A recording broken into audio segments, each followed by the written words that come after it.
Hello my lovely 10th. I am your teacher Ruchi Agarwal in my channel maths with Ruchi में। आज मैं लेके आई हूँ आपके लिए चैप्टर 7 कोऑर्डिनेट ज्योमेट्री का नया न्यू चैप्टर स्टार्ट कर रहे हैं, तो उसका इंट्रोडक्शन वीडियो है आज।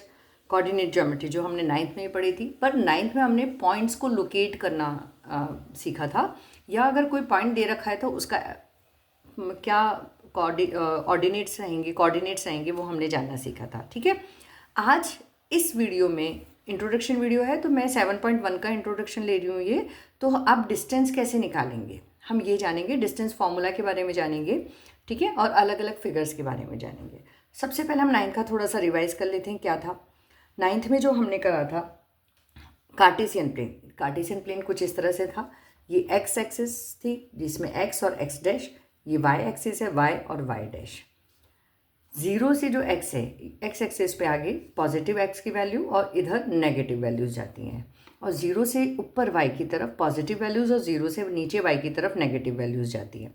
जैसे कि +1 2 3 4 5 6, -1 -2 -3 -4 -5 -6, राइट। इधर 1 2 3 4 5 positive values, here negative y values -2 -3 -4 -5 -6। ठीक है, इस तरह से हमने देखा था एक्स एक्सिस और वाई एक्सिस का जो इंटरसेक्शन पॉइंट है उसे हम क्या कहते हैं, ओरिजिन, और उसके कोऑर्डिनेट्स होते हैं 0 0, यानी एक्स एक्सिस की वैल्यू भी 0 है, वाई एक्सिस की वैल्यू भी 0 है। दूसरा, हमने एक ऑर्डर्ड पेयर, यानी कोई भी पॉइंट का अगर हमें एड्रेस देना है, राइट, उसके कोऑर्डिनेट्स बताने यानी एड्रेस देना है उसका, तो हम पहले एक्स की वैल्यू देते हैं, एक्स कोऑर्डिनेट की वैल्यू देते हैं, उसके बाद हम वाई कोऑर्डिनेट की वैल्यू देते हैं। देखिए कैसे, जैसे मैंने एक पॉइंट ले रही हूँ मैं पी पर, ठीक है, ये पी पर, और पी पर 3 है, और वाई पर मैं ले रही हूँ 2, ठीक है, ये 2 पॉइंट, तो हम इनसे परपेंडिकुलर डाल देते हैं। ये देखिए, तो ये हमें मिला पी पॉइंट। अब इसके कोऑर्डिनेट्स क्या होंगे, इसके कोऑर्डिनेट्स होंगे 3 and 2। अब यहाँ पे अगर आपने 3 and 2 लिखा है तो ये सेल्फ अंडरस्टूड है कि ये ऑर्डर्ड पेयर में होगा, यानी 3 जो है एक्स की वैल्यू होगी and 2 is of Y, right. तो ये हमने सीखा था 9th में। इस साल आपको क्या देखना है, इस साल आपको देखना है कि P से किसी पॉइंट का अगर मुझे डिस्टेंस निकालना है तो वो कैसे होगा। उससे पहले हम ये जान लें, 9th में हमने एक और चीज़ सीखी थी, 4 क्वाड्रेंट्स हैं, क्वाड्रेंट 1 2 3 and 4। अगर हम यहाँ से स्टार्ट करते हैं तो एंटी क्लॉकवाइज हमें चलना है। क्वाड्रेंट 1 में दोनों x and y positive positive होंगे, क्वाड्रेंट 2 में x negative and y positive होगा, क्वाड्रेंट 3 में x भी नेगेटिव एंड y भी नेगेटिव, एंड क्वाड्रेंट 4 में x will be positive and y will be negative, right. इस तरह से रहेगा। अब मैं कोई पॉइंट ले रही हूँ इधर 2 -2 पर, ठीक है, ये मैंने पॉइंट लिया Q।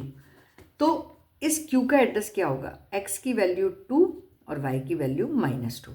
इसे देखो, अगर आप ड्रॉ करना चाहें तो आपको इस तरह से ड्रॉ करना है इसका, ठीक है, इस तरह से आपने 9th में सीखा होगा।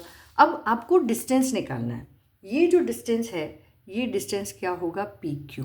तो ये डिस्टेंस फॉर्मूला से आप पी क्यू डिस्टेंस, है ना, आप पी क्यू डिस्टेंस निकालेंगे किससे, पी क्यू फॉर्मूला से। एक और चीज़ आपको इसकी कोरोलरी में सीखना है कि सपोज़ ये क्यू पॉइंट है, इसका मुझे ओ से, ओरिजिन से डिस्टेंस बताना है, ठीक है, तो उसके लिए क्या हम यूज़ करेंगे, तो ये ओ क्यू हो जाएगा and this will be P Q, ठीक है। देखिए, चलिए अब हम इसे देखते हैं। तो अभी आपको डिस्टेंस बिटवीन 2 पॉइंट्स, कोई भी 2 पॉइंट्स है, लाइक पी और क्यू है, इसे मैं ए या बी भी लिख सकती हूँ, अभी जैसे मैंने इसमें ए एंड बी लिया है, इसके बीच का डिस्टेंस।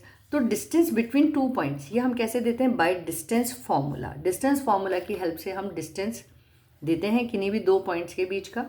डिस्टेंस फॉर्मूला क्या है, the distance between 2 points A जिसके कोऑर्डिनेट्स हैं x1 y1 और b जिसके कोऑर्डिनेट्स हैं x2 y2 is given by A B is equal to x2 minus x1, देखो x2 माइनस x1 का whole square plus y2 minus y1 का whole square, ठीक है।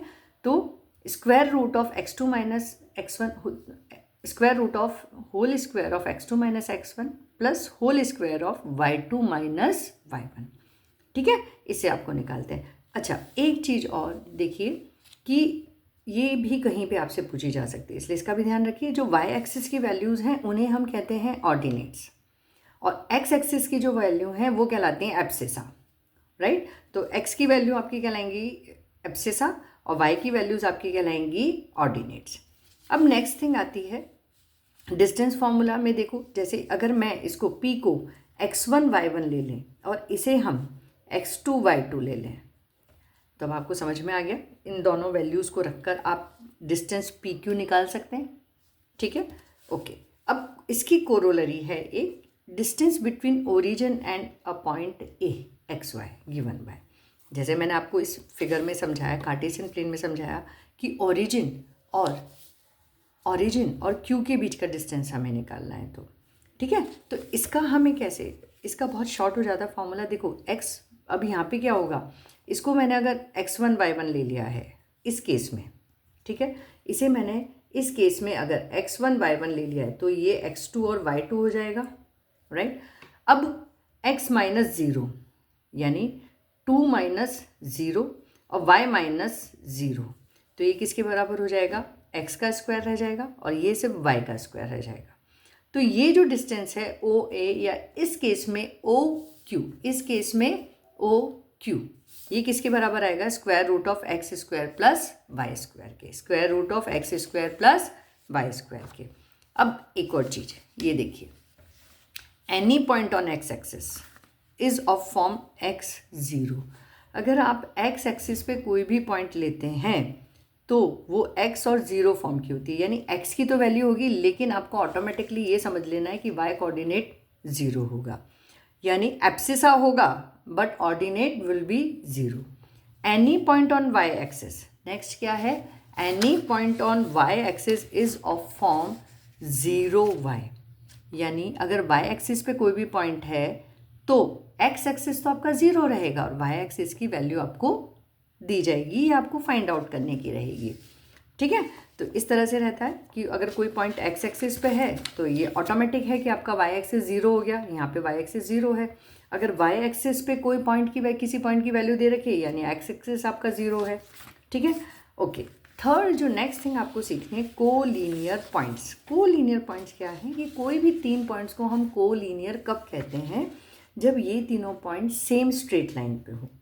ठीक है, देखो ये तीन पॉइंट्स मैंने ड्रॉ करे, ये तीनों पॉइंट्स एक लाइन पे है, तो ये जो ए बी और सी हैं ये कोलीनियर पॉइंट्स कहलाएंगे। तो अब इस चैप्टर में हम इसका कैसे यूज़ करेंगे, जब आपको चेक करना होगा कि क्या ये तीनों पॉइंट्स कोलीनियर हैं, तो आप क्या करेंगे, पहले ए बी का डिस्टेंस निकालेंगे, फिर बी सी का निकालेंगे और फिर ए सी का निकालेंगे। ठीक है, इसका निकाले और इसका निकाले। अब इसमें होना क्या चाहिए, A B plus B C जो है वो ए सी के इक्वल आएगा, तो हम कहेंगे ये तीनों पॉइंट्स कोलीनियर हैं। अगर आपको पता होगा कि अगर ये पॉइंट्स कोलीनियर नहीं हैं, ठीक है, ये पॉइंट्स कोलीनियर नहीं हैं, तो ये हमेशा क्या बनाते हैं, दे फॉर्म अ ट्राइंगल, ये एक ट्राइंगल बना लेते हैं। Is it clear? ठीक है, तो ये क्या बना लेते हैं, एक ट्राइंगल फॉर्म कर लेते हैं अगर कोलीनियर नहीं होते तो। अगर तीन पॉइंट्स कोलीनियर नहीं हैं then they will form a triangle, right. अब इसमें आपको एक चीज़ ये जाननी है, जितने भी जो क्वाड्रिलेटरल्स हैं उनकी प्रॉपर्टीज़ के बारे में थोड़ा जानना है, राइट।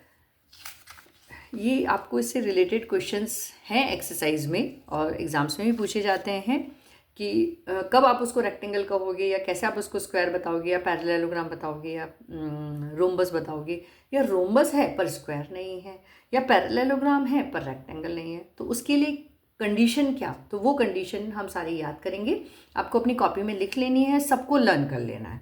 ठीक है, 2 से 4 बार आप रीड करेंगे, 4 टाइम्स रीड करेंगे तो भी आराम से आपको याद हो जाएंगी। ठीक है, नाउ क्या है properties, a quadrilateral is a rectangle. किसी भी क्वाड्रिलेटरल को हम रेक्टेंगल कब कहेंगे, ठीक है, तो रेक्टेंगल की क्या प्रॉपर्टी होती है कि इसकी अपोजिट साइड से इक्वल होनी चाहिए, अपोजिट साइड्स आर इक्वल। दूसरी क्या प्रॉपर्टी होती है कि इसके जो डायगोनल्स हैं वो भी इक्वल होनी चाहिए, तब वो रेक्टेंगल है। ठीक है, अगर इसके अपोजिट साइड्स इक्वल हैं और इसके डायगोनल्स इक्वल हैं then it is a rectangle. लेकिन इसकी अपोजिट साइड्स तो इक्वल हैं पर डायगोनल्स इक्वल नहीं हैं, तो वो क्या हो जाएगा, parallelogram. Parallelogram but not a rectangle. कब, जब अपोजिट साइड्स तो इक्वल हों पर ये जो डायगोनल्स हमने ड्रॉ करे हैं दे आर नॉट इक्वल। ठीक है। सेकंड कंडीशन है स्क्वायर।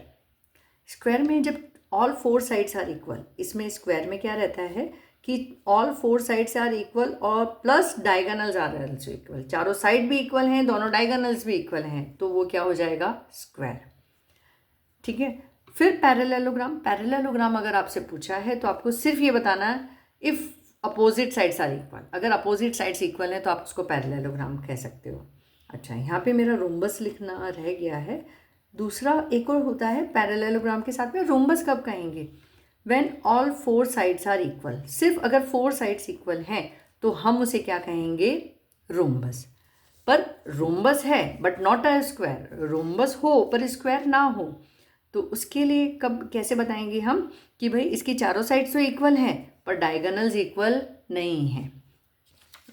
राइट, चार साइड्स इक्वल हैं, इसकी all four sides are equal. Rhombus हम कब कहेंगे, when all four sides are equal but diagonals are not equal. देखो ये डायगोनल्स आपको इक्वल नहीं लगेंगे, ठीक है, लेकिन ये चारों साइड्स आपकी इक्वल रहती हैं रोम्बस में। स्क्वायर में क्या होता है कि चारों साइड्स भी इक्वल होती हैं और दोनों डायगोनल्स भी इक्वल होते हैं। राइट, तो ये होती है स्क्वायर की कंडीशन। तो आज की वीडियो में मैंने आपका सारा इसके बेसिक जितने भी पॉइंट्स हैं या जो भी टर्म्स यूज़ होनी हैं और जो भी कंसेप्ट्स आएंगे, जो भी फार्मूलाज आएंगे, वो सारे मैंने ले लिए। अब डिस्टेंस फार्मूला बहुत आसान सा है, इसे 2 से 3 बार आप लिख के याद करेंगे तो हो जाएगा। और मोस्ट इम्पॉर्टेंट मैं बार बार आपको कहती हूँ कि आप जब भी क्वेश्चन सॉल्व कर रहे हैं ना, हर क्वेश्चन में फार्मूला लिखिए, आपको बाय डिफ़ॉल्ट याद हो जाएगा फार्मूला। तो every question, in each and every question, चाहे आप घर पे प्रैक्टिस के लिए कर रहे हैं, चाहे आप स्कूल की कॉपी में कर रहे हैं, चाहे आप मुझसे पढ़ते हुए कर रहे हैं, चाहे आप ट्यूशन में पढ़ते हुए कर रहे हैं, पर फॉर्मूला ज़रूर लिखिए, उससे आपको बहुत बेहतर तरीके से याद हो जाएंगे और आप कभी भूलेंगे नहीं। ये बेस्ट पॉइंट रहता है इसका। ठीक है, तो इस सारे बेसिक की प्रैक्टिस करिए। नेक्स्ट वीडियो में हम स्टार्ट करेंगे हमारी एक्सरसाइज 7.1। मिलते हैं अपने नेक्स्ट वीडियो में। तब तक अपनी रुचि मैम को लाइक करिए, शेयर करिए हमारे चैनल को और सब्सक्राइब करना बिल्कुल मत भूलिएगा। Bye bye everyone.